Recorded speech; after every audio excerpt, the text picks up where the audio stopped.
Well, fun and games here aside, Labour is, I suppose, two parties for the price of one. Last year, Labour met just after Jeremy Corbyn had been made leader. Shell shock was the predominant mood among the old guard. This year, the party is again meeting just after Jeremy Corbyn has been elected leader. No shock this time. The mood of the old guard is weary, reluctant resignation. However, there is a new guard as well, and that, to be blunt, is where the action is.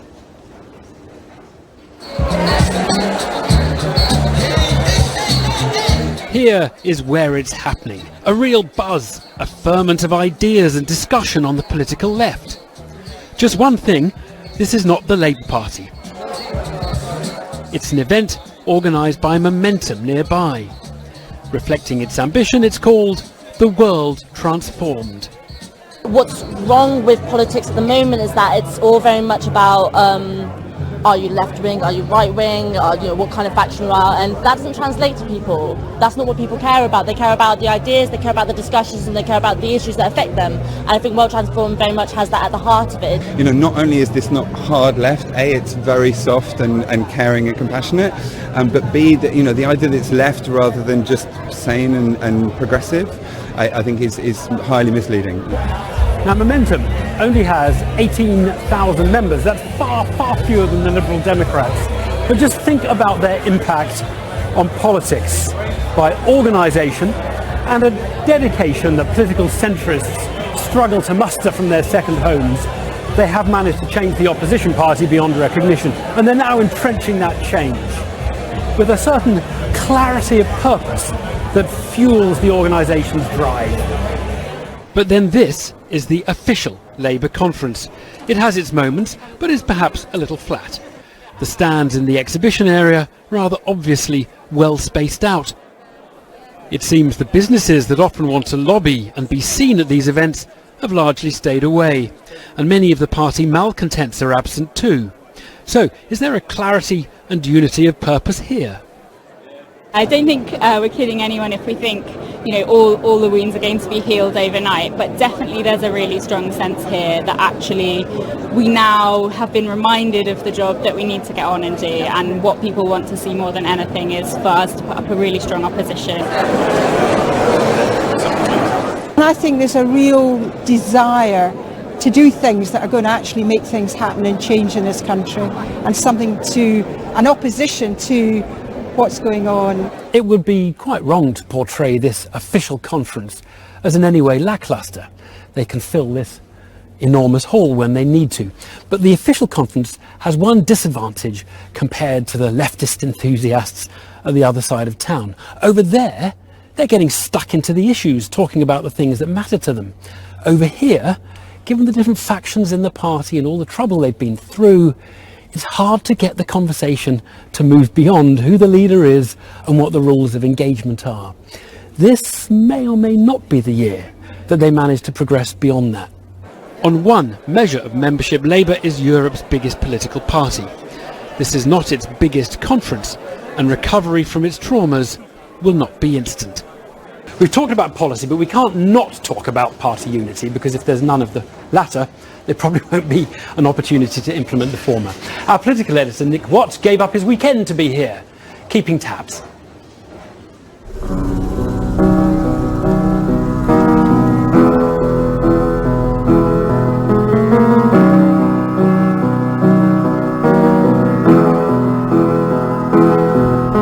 The revolution may still have some way to run, but the left has assumed command of the Labour Party in a way that was beyond their wildest imagination just a few years ago. Today was the time for generosity as John McDonnell called on the party to imagine how they could change the world as he evoked the memory of his fellow Liverpudlian. If Labour came together, they could create a radically fairer society. The world has changed, it's a very different place, and the things that Jeremy Corbyn is talking about is actually the issues that people are finding is relevant in their lives. It is that challenge of finding appropriate housing when rents are so high and house ownership's going down and house building is at its lowest point in peacetime Britain.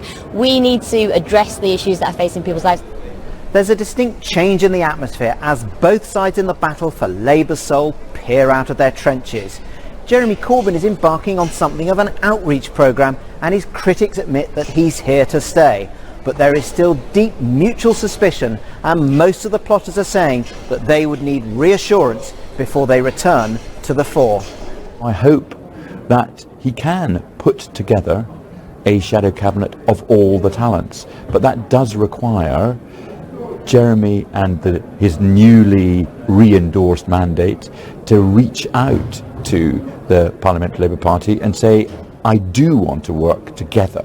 And that's why shadow cabinet elections are a significant indicator. But one old hand says it's unreasonable for former front benchers who turn their backs on Jeremy Corbyn to demand elections to the shadow cabinet. So the argument about whether we should have a kind of elected shadow cabinet, I was elected in that process when we used to have them. But the PLP, only a couple of years ago under Miliband, said get rid of them. Now they're back saying we want it. Look, we've all said a lot of things, and some abusive comments have been made, both from both sides, whether it's some in the Momentum or indeed some in the PLP. Let's wipe that slate clean. Over at the Political and Cultural Festival, organised by Jeremy Corbyn's Praetorian Guard in the Momentum movement, one leading supporter said the plotters should fall into line and back their leader. I think he will be popular once he stops being knifed in the back by the right wing. I mean, just imagine, say you're a football manager and half the team leave the pitch before the whistle's blown. You're not going to score many goals, are you?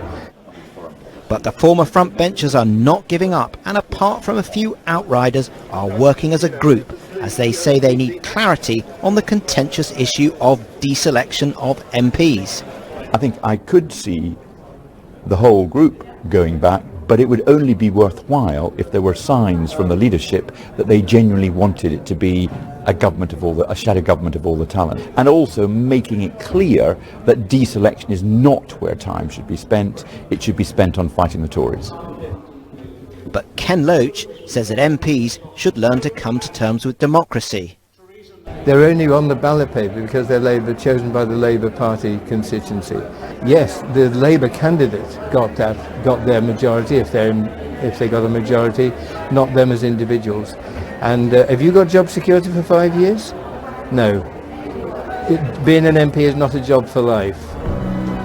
Many of the plotters are contrite and admit that their coup was a mistake of historic proportions. But when it comes to control of their party, the battle is far from over. Well, Nick is with me now. Nick, I mean, you've been out and about today. How's the kind of marriage guidance business going here? Well, there was obviously a pretty big moment today. You were just discussing it with John on that seminal issue for the Labour Party of nuclear disarmament. But this conference may perhaps be remembered for a standoff on a matter of personnel. You were hearing from Charlie Faulkner in that film there saying that if Jeremy Corbyn wants to bring back most of those front benchers, he'd have to give ground on those shadow cabinet elections. Now, I understand that Jeremy Corbyn is prepared to send out a pretty tough message and to say that perhaps he would be willing to move before there is an agreement on shadow cabinet elections. Now, as I understand it, no reshuffle until after this conference concludes, but evidently Jeremy Corbyn is saying that if he wanted to appoint a shadow cabinet, he could appoint a very respectable and very credible shadow cabinet tomorrow. And as for the wider front bench, absolutely. And as for the wider front bench, there are 65 vacancies to fill. And evidently, what he is saying is, well, perhaps we could have an even more efficient front bench if we didn't have as many as 65. Right. You mentioned in your piece that they're sort of organised, they're acting as one. Just tell me a little about the organisation of the rebels, the non-Corbynistas. Well, they are acting as a group, although there are one or two lone wolves. One former front bencher said to me, there are one or two lone wolves, but most of the fish are swimming in a shoal. Now, the group's efforts are actually being coordinated by some of the whips and the leadership of the Parliamentary Labour Party. And what I've learnt is that when that group here of a lone wolf, they see a name in the newspapers who might be prepared to go back straight away, that person is tapped on the shoulder, or rather phoned, and they are given an unmistakable message. Watch out, because if you go in, you are going to undermine Tom Watson, that's the deputy leader, his efforts to try and get shadow cabinet elections. Why all the fuss? The shadow cabinet has 3 members on the National Executive Committee of the Labour Party, and they're watching the balance of that very, very carefully.